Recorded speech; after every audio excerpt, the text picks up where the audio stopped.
Suite à l'échec de l'insurrection de 1871 contre la colonisation française, des centaines, voire des milliers, de prisonniers kabyles sont déportés sans leurs épouses en Guyane française et en Nouvelle-Calédonie. Parmi eux, le fils du cheikh Ahmed, Aziz, déporté en Nouvelle-Calédonie, où il fit connaissance avec des communards comme Louise Michel et Eugène Moreau. Dans ses mémoires, Louise Michel écrit: Un matin, dans les premiers temps de la déportation, nous vîmes arriver dans leurs grands burnous blancs des Arabes déportés pour s'être, eux aussi, soulevés contre l'oppression. Ces Orientaux, emprisonnés loin de leurs tentes et de leurs troupeaux, étaient simples et bons et d'une grande justice. Aziz Haddad a fini par s'évader en 1881 de la Nouvelle-Calédonie et par rejoindre l'Australie, puis Paris.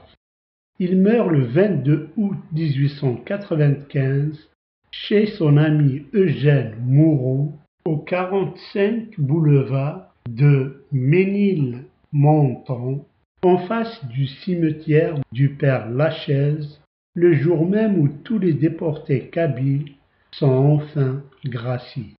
Quelques déportés kabyles sont rentrés au pays, mais la plupart d'entre eux sont restés vivre en Nouvelle-Calédonie.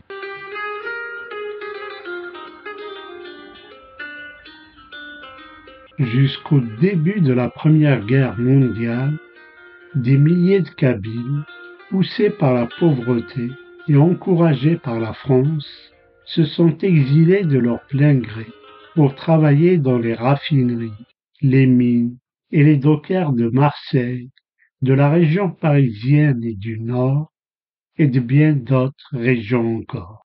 Durant la Première Guerre mondiale, le nombre d'exilés kabyles en France est multiplié par 10.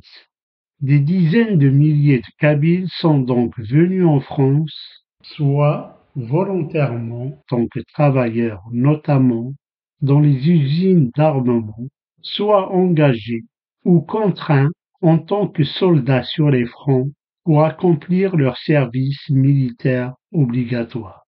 Durant la Première Guerre mondiale, le nombre d'Algériens mobilisés était de 175 000 hommes. Le nombre de prisonniers était de 60 000 et de tués ou disparus de 43 000.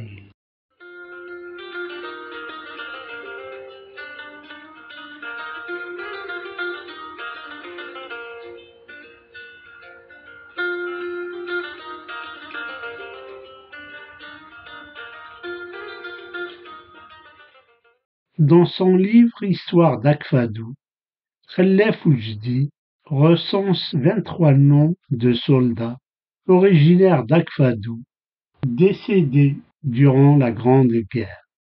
Cette liste se présente sous forme d'un tableau à 4 colonnes.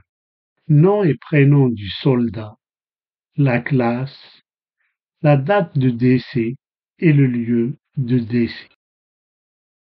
Le nombre d'Algériens en France s'élève en 1921 à 35 000, en 1936 à 85 000, et en 1939 uniquement à 72 000, soit une diminution de plus de 13 000 exilés à la veille de la Seconde Guerre mondiale. Réalisé en 1921 dans la région parisienne, l'enquête Louis Massignon donne les statistiques suivantes. 7 000 ouvriers kabyles travaillaient dans les usines Citroën à Clichy et Levallois, 2 700 dans les usines Renault de Billancourt et 2 500 comme laveurs de voitures à Saint-Ouen, Levallois et Aubervilliers. Durant la Seconde Guerre mondiale, le nombre d'Algériens mobilisés était de 150 000 hommes, de prisonniers de 18 000 de tués ou disparus de 16 000. Le tableau suivant présente un comparatif entre les statistiques de la Première Guerre mondiale et la Seconde, ainsi que la guerre d'Indochine. Dans son livre Histoire d'Akfadou, Khelef Oujdi indique 2 soldats originaires d'Akfadou décédés durant la Seconde Guerre mondiale. Il s'agit de Idori Hamou du village d'Aoulir, décédé le 8 juillet 1940 à Marseille, et de Achachol Saïd du village de Ziwi, décédé le 5 avril 1945 à Cernay, dans le Haut-Rhin. Le début de la guerre de libération a un peu freiné l'exode des Algériens vers la France. Mais plus les mois passaient, plus l'exode reprenait de plus belle. Ainsi, en 1954, le nombre d'Algériens en France était de 211 000. Et en 1962, il est passé à 350 000.